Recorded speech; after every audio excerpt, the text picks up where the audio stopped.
Alrighty guys, thanks for joining me. This is your host, ID Jester. We have new game to unbox. It is, of course, Cuba Libre Castro's Insurgency 1957 and 1958, game designed by Volko Runke and Jeff Grossman, produced by GMT Game. This is the Coin Series Volume 2. So I now own 1, 2, 3, 4, and 8. So I own 5 of them so far. And really like them, and think they play really good. So let's take a look at it. Cuba, Revolution Success in the West. In December 1956. Second one today. I see. Patrolled rebel Fidel Castro returned to Cuba to launch his revolution with a tiny force, which was quickly attacked and fled in the mountains. 2 years later, through masterful propaganda and fictional maneuver, Castro, his brother Raul, and iconic revolutionary Che Guevara had united disparted guerrillas and exploited Cuba's deep opposition to their dictator Fulgencio Batista. Castro's overtake of the country became a model of leftist insurgency. Cuba Libre takes 1 to 4 players in the Cuban Revolution. Castro's 26 July movement must expand from his campus in the Sierra Madre Mountains to fight their way to Havana. Meanwhile, anti-communist student groups, urban guerrillas, and somebody else try to destabilize the Ballista regiment and stave off new dictatorship under Castro. Batista's government must maintain sting to counter the twin insurgencies while maintaining 2 benefactors, an eroding U.S. alliance, and a corruption crime syndicate. In the turmoil, Meyer Lankey and his syndicate bosses will jockey to keep their Cuban gangster paradise alive. Cuba Libre features the same game system as Alien Abyss and is easy to learn. Like Coin Game Series Volume 1, Cuba Libre is equally playable solitaire and by multiple players up to 4, and with a shorter time of completion. But Cuba Libre's strategic challenge are new. 4 unique roles and a deck of fresh events will bring 1950s Cuba to life. Che Guevara, man, you butchered that name. Ha ha! No enemies here. What's up, brother? Good to see ya. So this is the 3rd printing of it, so hopefully we got like the most up-to-date version of the game. With the cards, it is complexity 5 out of 9, solitaire 9 out of 9. That's what we like to see right there. This is, of course, because of the smaller, less amount of locations on the map. I think there's only 2, 4, 6, 7 locations in 3 cities. Much more condensed, so it's a little bit easier to get into and play. Let's open the box and see what's inside. Let's do it. Oh, look at that. No longer new in shrink. I hate doing that. Oh my God, I hate doing that.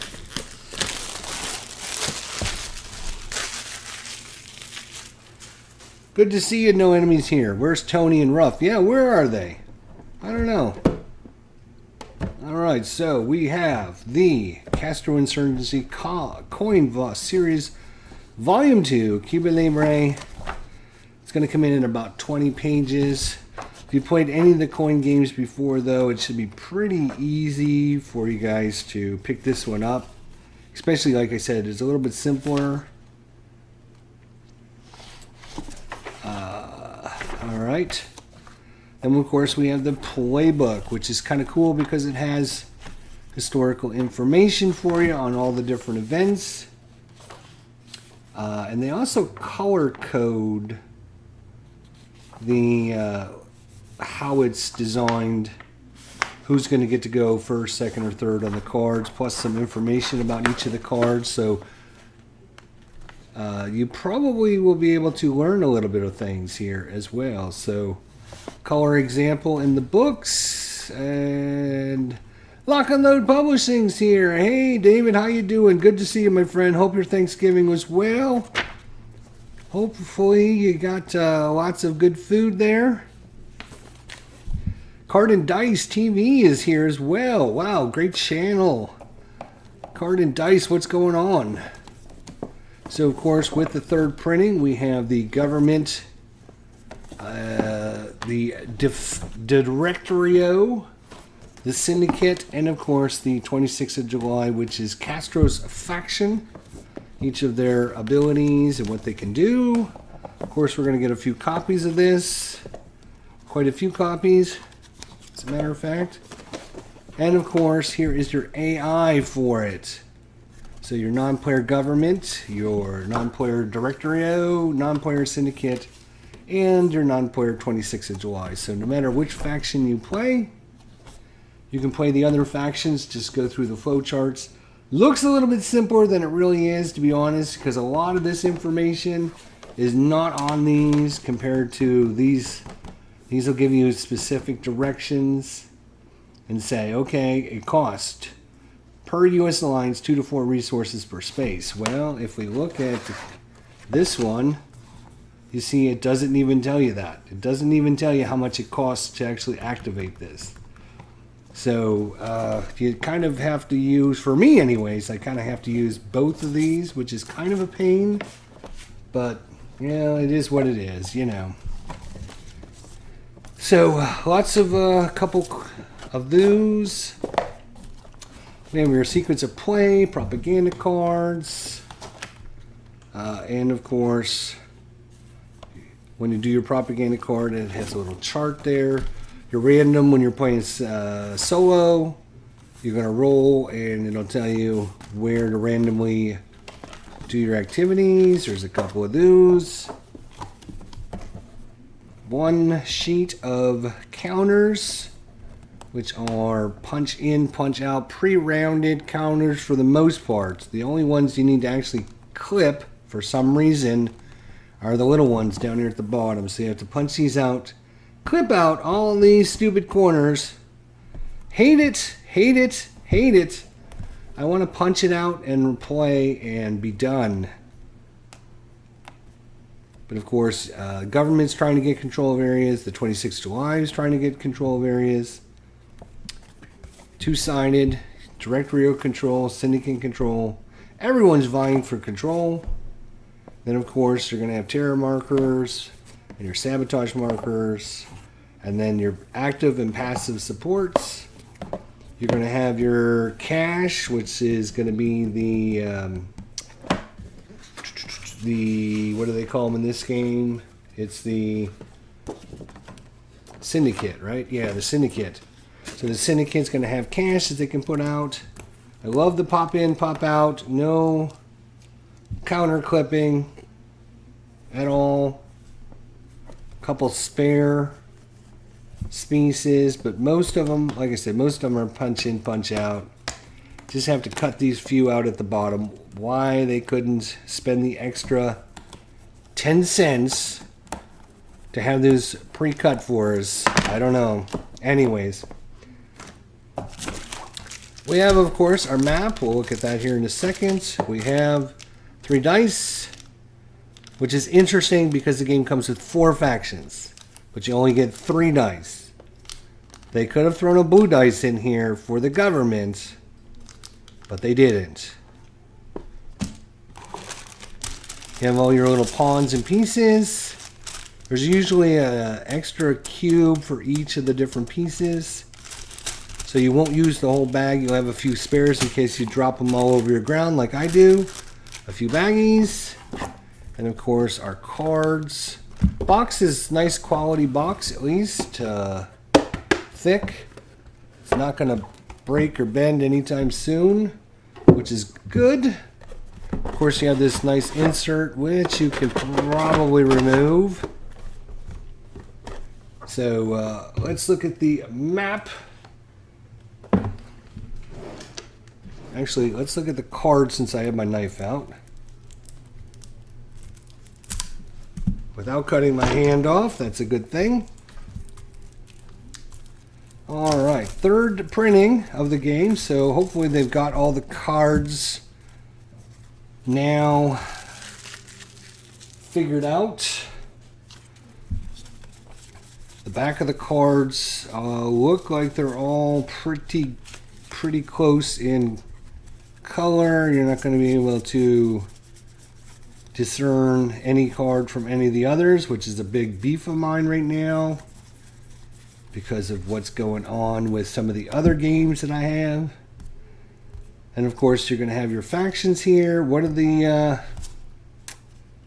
bummer, right? One of the bummer things they did with these cards, you can see there's government's going to get to act first on the 26th of July, but you can see this tiny little ring that goes around it.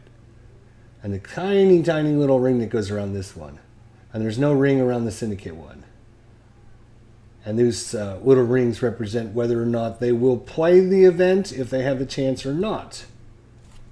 Why it's so dinky and small is beyond me. But that's what they did in the first couple games of the series. Then afterwards, what they did was they put huge icons underneath these symbols, which is much smarter.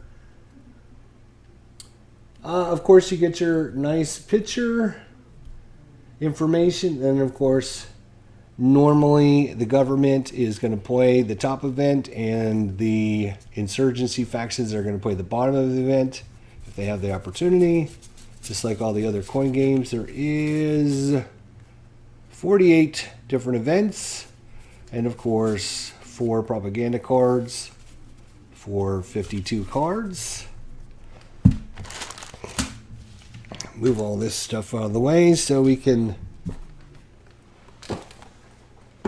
look at the map.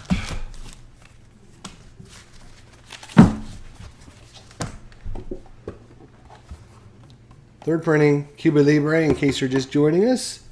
Castro's Insurgency Coin Volume Series number 2. I own 1, 2, 3, 4, and Volume 8.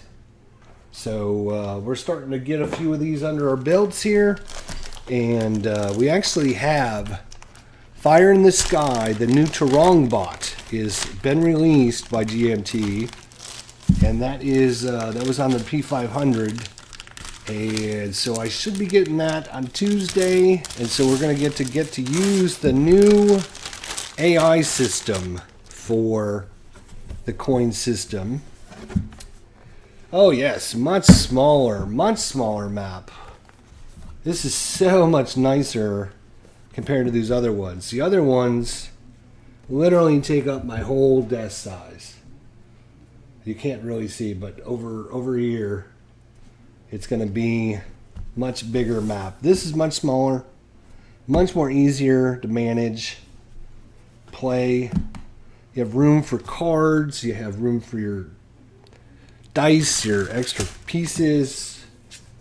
You have room for your extra cards on the table. So I like the smaller amount. Of course, like I said, it's much easier because of the smaller locations, much easier to do. Nice quality map though. Folds up really nicely. It does lay flat, unlike some of the decision game ones, which I've been having problems where the top part would stick, like it warps up, and the GMT ones lay flat. I don't need to lay a book on this for a week at a time to try and lay it flat, which I do like. So good job GMT on that.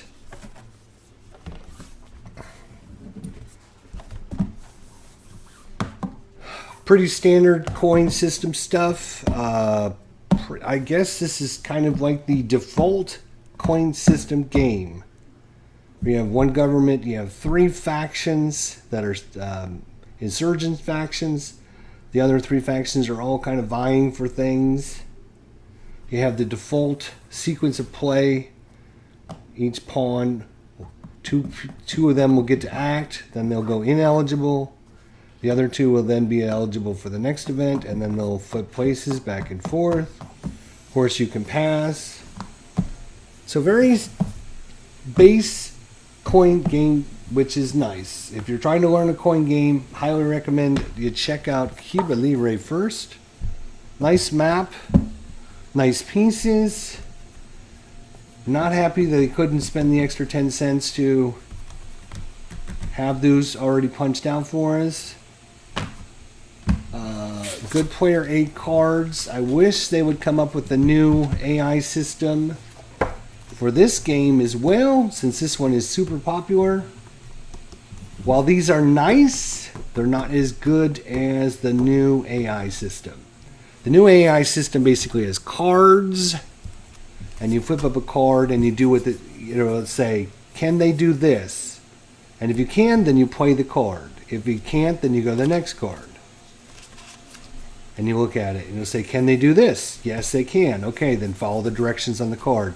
And then if you have any questions, they have a chart that'll say, okay, if I'm trying to put a base, where am I going to put a base? And it'll tell you. It'll say, put a base where there is a gorilla. Put a base where there is a enemy base. I'm trying to think, where there's no government troops. So have a list of this, and you'll just look down the list, and the first time you come across a check mark, you check to see, does this apply? Yes, it does. So that's where it goes. It's so much easier, to be honest, for me anyways, it's so much easier than trying to follow these flowcharts that don't give you enough information on it, right? So we just looked at the train operation, right? As an example. The train operation, it costs 2 to 4 resources per space. But when you go through the AI government one, it doesn't even tell you how many times or how much it costs. So unless you know it, right? Unless you know it, you're going to have to go back and look at this to try and figure it out. So I think I'm hoping the new system, the new AI system works great. And we'll know here in a week. Or actually, we'll know in about 4 days when my new one comes in for Fire in the Lake. And it's going to have the new AI system. Like I said, they just came out with the new AI system for No Bridges Burning and for Gandhi. So those 2 games have it. And then they posted one for Fire in the Lake. And I'm hoping that if a lot of people get it, then they'll start going back to some of the older coin games and creating that AI system for this, especially this one, because this one is super, super popular. And the reason it's popular is just because it's kind of the base system all wrapped up in one fine-tuned little game. So that's my take. That's what I have to say about it. Any questions, thoughts, comments, suggestions, let me know. I do like the board from GMT. Every game I've gotten from GMT that has a board, you can see solid. There's no warping on it where they stick up, right? And they stick on a place, and then when you try to put them on your table, then they're all bent out of shape. GMT, I don't know if they use a different company or who they use. They do produce really fine quality mounted map boards. So that is super good. Card quality, pretty standard. Not the thickest cards in the book, but they're solid. Glossy, I don't like the glossy, but what are you going to do? I mean, that's kind of standard stuff there. Quality is pretty good. The rest of the components are pretty standard. All your little wooden pieces. You know, if I had another complaint, I would say, why would you not put a blue dice here? So, I mean, if you got 4 factions, a yellow, a green, a blue, and a red, why do you not have a blue dice there? And then, of course, my last little complaint, and of course, this is the minor nitpick, is that these should have been rounded out. You have enough space here. You could have made these, put a little bit of space between each of them so that you could just punch them out. But now I've got to spend time clipping counters. Ugh. Anyways, that is Cuba Libre 3rd printing, GMT. I do like the backs of the cards. Kind of plain, but they have that nice silhouette image on there. Very nice. So a lot of good things with it, and a few minor nitpicks, I guess. You know, but that's just me nitpicking.